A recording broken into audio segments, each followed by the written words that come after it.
यद्यपि भगवान वेदव्यास के 4 मुख नहीं हैं, फिर भी वे और एक ब्रह्मा हैं। उनके केवल 2 हाथ हैं, फिर भी वे और एक विष्णु हैं। उन्हें तीसरा नेत्र नहीं है, फिर भी वे और एक शिव हैं। ऐसे भगवान बादरायण वेदव्यास को हमारा पुनः पुनः प्रणाम।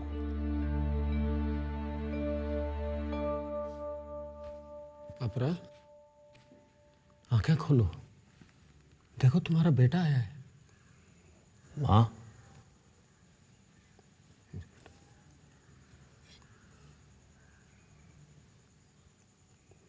लो माँ, गंगा जल लो।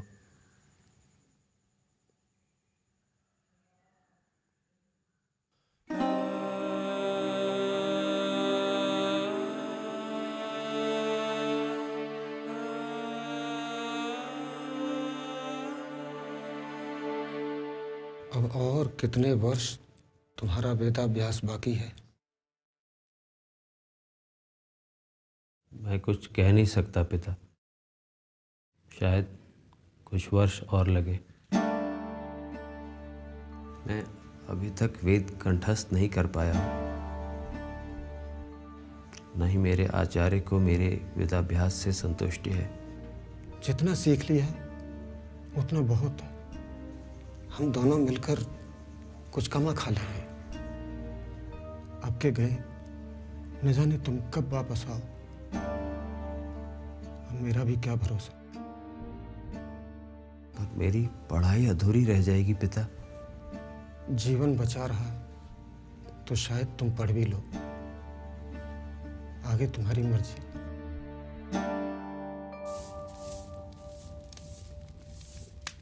अकाल भी ऐसा पड़ा कि विद्यार्थी भी भाग खड़े हुए। वो जो अपनी माँ को देखने गया था लौटा ही नहीं। विद्यार्थी रहते तो आसपास से कुछ भिक्षा मांगकर ले ही आते, पर अब वो उम्मीद भी नहीं रही। विद्यार्थी भागते ना तो क्या करते। जहाँ खाने के लिए दाना ना हो वहाँ पढ़ाई कौन करता है। 13 वर्षों से मेघ नहीं बरसे हैं। जहाँ देखो वहाँ त्राही त्राही मची है। अभाव भी मनुष्य को करुणाहीन बना देता है। सुना है कुछ नगरों में धनिकों के बच्चों को कुछ आचार्यों ने धन के बदले शिक्षा देना शुरू कर दिया है। क्यों ना हम भी किसी बड़े नगर की ओर चल दें? नहीं तारा, मैं भूख से लड़ूंगा लेकिन धर्म नहीं छोड़ूंगा। ज्ञान का मूल्य नहीं होता। जब सारे मूल्य गिरने लगते हैं तो ज्ञान ही तो सबको धारण करता है। एक दिन अकाल की विभीषिका से पीड़ित आचार्य वासुदेव आचार्य के पास पहुंचे। कुशल क्षेम के बाद दोनों आचार्यों ने अपने काल के वर्तमान पर चर्चा की।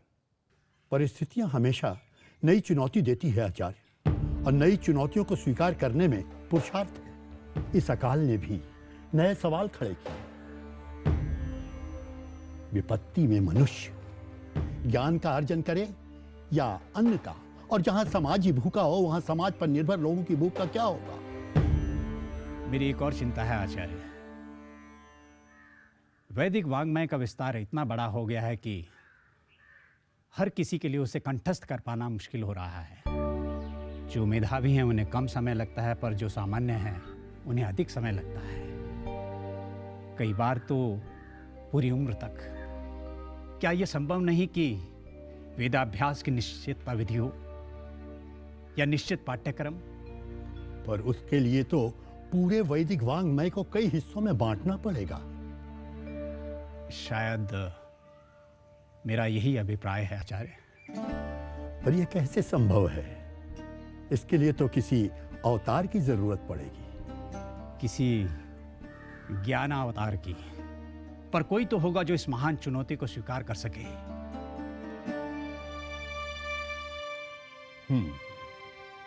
मेरा एक शिष्य है ऐसा, जो वैदिक वांग्मय को जीता है। क्या नाम है उसका?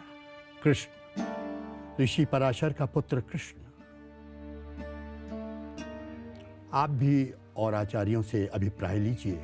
मैं भी नारद शनकादिक ऋषियों से चर्चा करता हूं। यदि सबने हाँ कही तो मैं बद्री जाकर कृष्ण से बात करूंगा। मैंने शनकादिक ऋषियों से बात कर ली है। सबका मानना है कि यदि वर्तमान वेद को कई हिस्सों में बांट दिया जाए तो उससे ज्ञान का प्रसार भी अधिक होगा। छोटे छोटे हिस्से एक आचार्य द्वारा कई छात्रों को पढ़ाना भी आसान होगा। इससे वेद की मनीषा का विस्तार भी होगा। आचार्य, यह शिव धनुष मैं कैसे उठा पाऊंगा? हीरा अपना मोल कहाँ जानता है। तुम वेद का विभाजन करो, ये मेरी अभिलाषा है। सूत्रधार, इस कहानी में कितना सच है और कितनी कल्पना? स्थितियां और काल का सच मेरी कल्पना है, पर यह सच है कि वैदिक वांग्मय का विस्तार वेद के विभाजन का कारण था और कृष्ण द्वैपायन ने वेद का विभाजन किया। द्वैपायन? अब इस द्वैपायन का क्या अर्थ हुआ? वह जिसका जन्म द्वीप पर हुआ है वह द्वैपायन। कृष्ण द्वैपायन ने पूरे वैदिक वांग्मय को 4 हिस्सों में बांटा और अपने 4 प्रमुख शिष्यों को एक एक वेद की शिक्षा दी। इस तरह ऋग्वेद पैल को, यजुर्वेद वैशंपायन को, सामवेद जैमिनी को और अथर्ववेद सुमंतु को प्राप्त हुए। चूंकि कृष्ण द्वैपायन ने वेद को बांटा, इसलिए वे वेद व्यास यानी वेदों का विभाजन करने वाले, वेदों का विस्तार करने वाले कहलाए। जरा सोचकर देखो नटी, जब लिखने की परंपरा नहीं थी तब अपनी स्मृति से श्रुति यानी सुने हुए वेद ज्ञान को 4 भागों में बांटना और प्रत्येक वेद को अपने शिष्यों को याद कराना और उसमें कोई त्रुटि नहीं, कोई गलती नहीं, कितना मुश्किल काम रहा होगा। सूत्रधार, वास्तव में उन्होंने आने वाली प्रत्येक पीढ़ी के लिए ज्ञान गंगा को प्रवाहित कर दिया। और वेद व्यास की ज्ञान की साधना और सेवा यहीं समाप्त नहीं होती है। अथा तो ब्रह्म जिज्ञासा जन्मादस्य जतः शास्त्र युणित्वात्। नींद नहीं आ रही?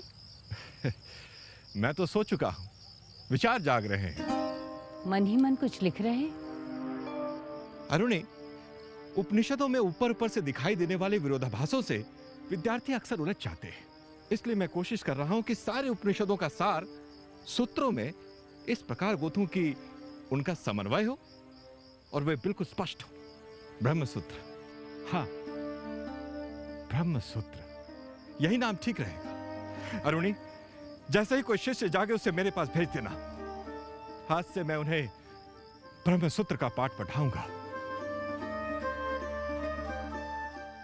पहले वेद का विभाजन कर 4 वेदों को प्रतिष्ठित किया, फिर ब्रह्म सूत्रों की रचना। क्या कोई क्षण ऐसा था जब वेद व्यास अक्षर की उपासना नहीं कर रहे हो? तुम ही देख लो।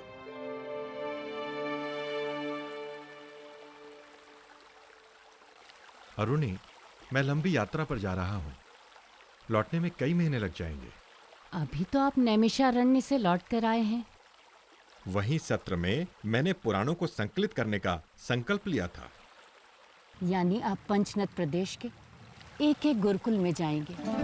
ऋषियों से, आचार्यों से, उपाध्यायों से प्राचीन कथाएं, आख्यान, वंशावली, इतिहास, जीवन चरित्र, विज्ञान आदि ढूंढेंगे। उन सबको इकट्ठा करेंगे और फिर लिखेंगे। लेकिन ये सब तो कई जन्मों का उपक्रम है। मैं जानता हूं, पर मैं यह संकल्प इसी जन्म में पूरा करना चाहता हूं। क्या ये जिम्मेदारी कोई और ऋषि नहीं ले सकता? मैं किसी की प्रतीक्षा नहीं कर सकता। अरुणी, ऋषि लाख प्रयत्न कर रहे हैं, पर वेदों का चिंतन समाज तक नहीं पहुंच पा रहा है। वो बुद्धिजीवियों तक सिमट कर रह गया है। अरुणी, मनुष्य जब यह जान लेगा कि वही देवता है, वही ईश्वर है, वही ब्रह्म है, वही जगत है, तो वो शायद जो अपने अलावा और कुछ नहीं देख पा रहा है वो सब में स्वयं को ही देखेगा।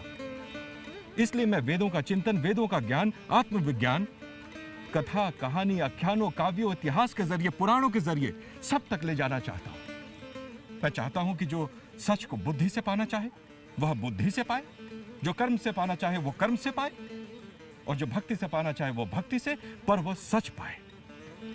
इसी में हम सबकी मुक्ति है, निर्वाण है। ये प्रयत्न आपको थका देगा। अरुणी, यही तो मेरा रस है। निरंतर ज्ञान की सेवा में ही मेरा आनंद है। अपने चित्त की वृत्तियों को तो मैं रोक सकता हूं, पर ज्ञान की पिपासा का क्या करूं? ज्ञान की सेवा, समाज की सेवा से मुंह कैसे मोड़ूं? किसी को साथ ले जाएंगे या अकेले ही? और वेद व्यास ने विविध विषयों से पूर्ण 18 पुराणों की रचना की और उतने ही उप पुराणों की रचना की।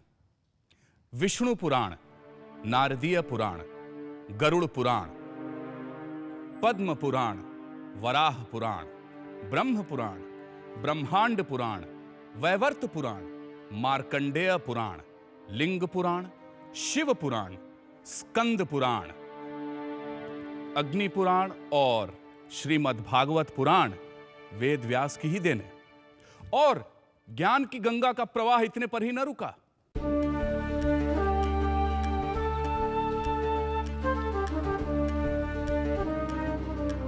प्रणाम आचार्य। प्रणाम प्रणाम।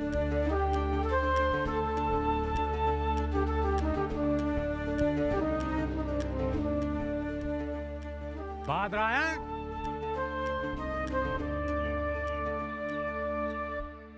पूरे उत्तरापथ से योद्धा कुरुक्षेत्र जा रहे हैं। मैं जानता हूं देवर्षि नारद।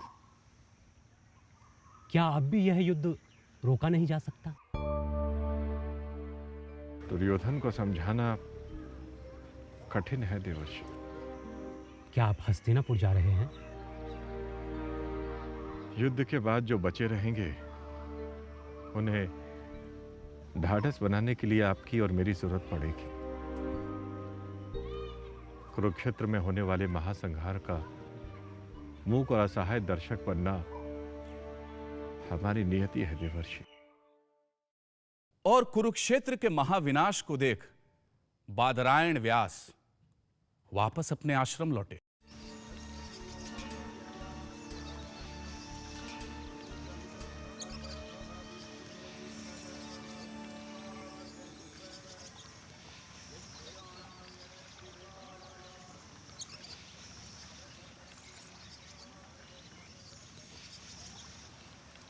जब से आप हस्तिनापुर से लौटे हैं, शांत नहीं दिखाई दे रहे हैं। अरुणी, जंगल के जंगल काट दिए गए, मारे गए योद्धाओं की चिता बनाने के लिए। पशुओं को पत्थर से बांधकर नदी में बहा दिया गया। क्या मिला इस युद्ध से? लाखों विधवाएं और अनाथ बच्चे। मैं द्रौपदी की चीख नहीं भूल पा रहा हूं।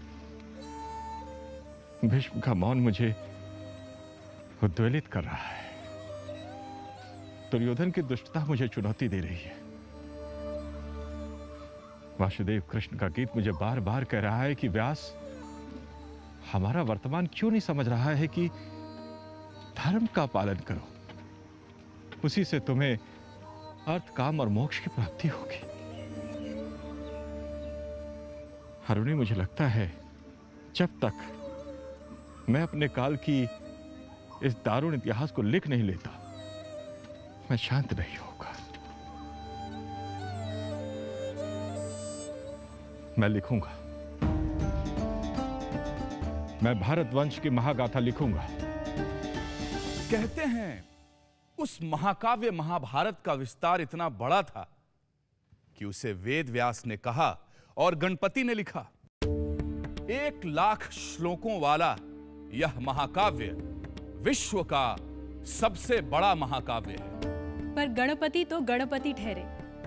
लिखने से पहले उन्होंने व्यास से शर्त रखी कि यदि तुम बोलना बंद कर दोगे तो मैं लिखना बंद कर दूंगा।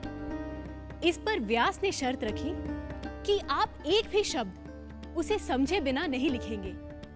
इसलिए जब भी व्यास को विश्राम की जरूरत पड़ती, वे कुछ अटपटी पर गहन बात कहे गणपति को उलझा देते थे।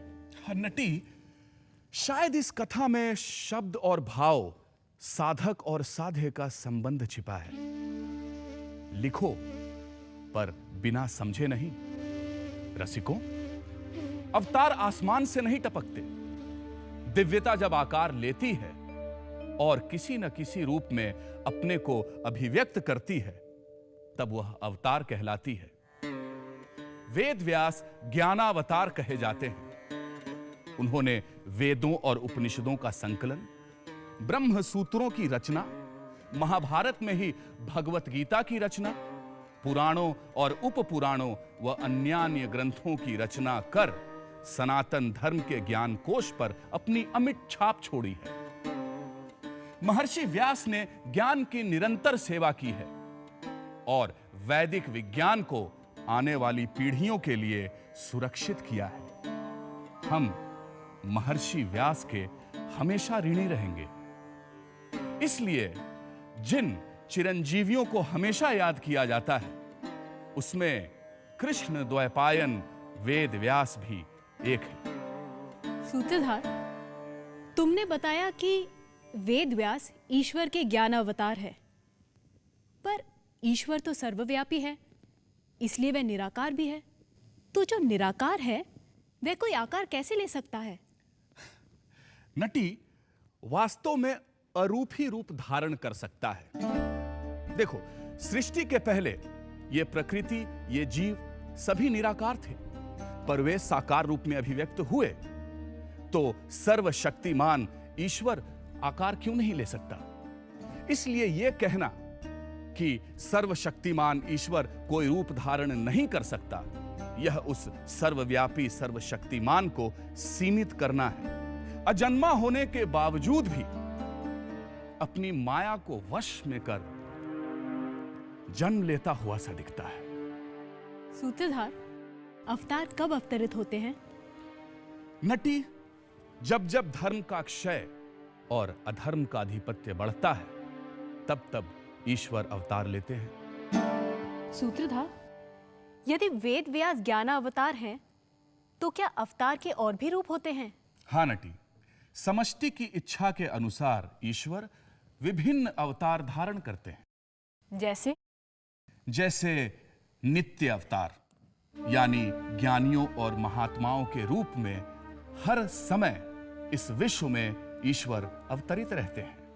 अंशावतार, यानी कि अपनी शक्ति के आंशिक रूप में भी ईश्वर प्रकट होता है, जिसका उद्देश्य सिर्फ एक कार्य की पूर्ति तक ही सीमित होता है। जैसे कि ज्ञानावतार में वेद व्यास, मत्स्यावतार में मछली, वराहावतार में वराह और वामनावतार में बौने का रूप ईश्वर ने धारण किया था। अवेशावतार, यानी जब कोई भक्त संकट में हो तो ईश्वर अचानक प्रकट हो जाते हैं, जैसे कि नृसिंहावतार में प्रहलाद के लिए ईश्वर प्रकट हुए। पूर्णावतार, यानी जिसमें परमात्मा अपने पूरे ऐश्वर्य और 16 कलाओं को प्रकाशित करते हैं, जिस अवतार के द्वारा साधुओं की रक्षा, दुष्टों का नाश और धर्म संस्थापन, इन तीनों उद्देश्यों की पूर्ति हो रही हो, तो उसे पूर्णावतार कहा जाता है। जैसे भगवान श्री कृष्ण को पूर्णावतार कहा जाता है। पर नटी, एक बात ध्यान रहे कि परमात्मा तो हमेशा ही पूर्ण है, पर वह समय के अनुरूप उपयुक्त साधन द्वारा अपनी शक्ति प्रकट करता है। यदा यदा हि धर्मस्य ग्लानिर्भवति भारत, अभ्युत्थानमधर्मस्य तदात्मानं सृजाम्यहम्। परित्राणाय साधूनां विनाशाय च दुष्कृतां, धर्म संस्थापनार्थाय संभवामि युगे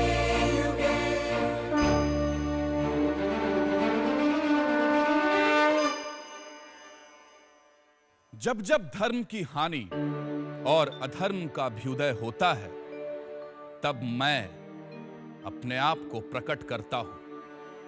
सज्जनों की रक्षा, दुर्जनों का विनाश और धर्म संस्थापना के लिए मैं हर युग में जन्म लेता हूं।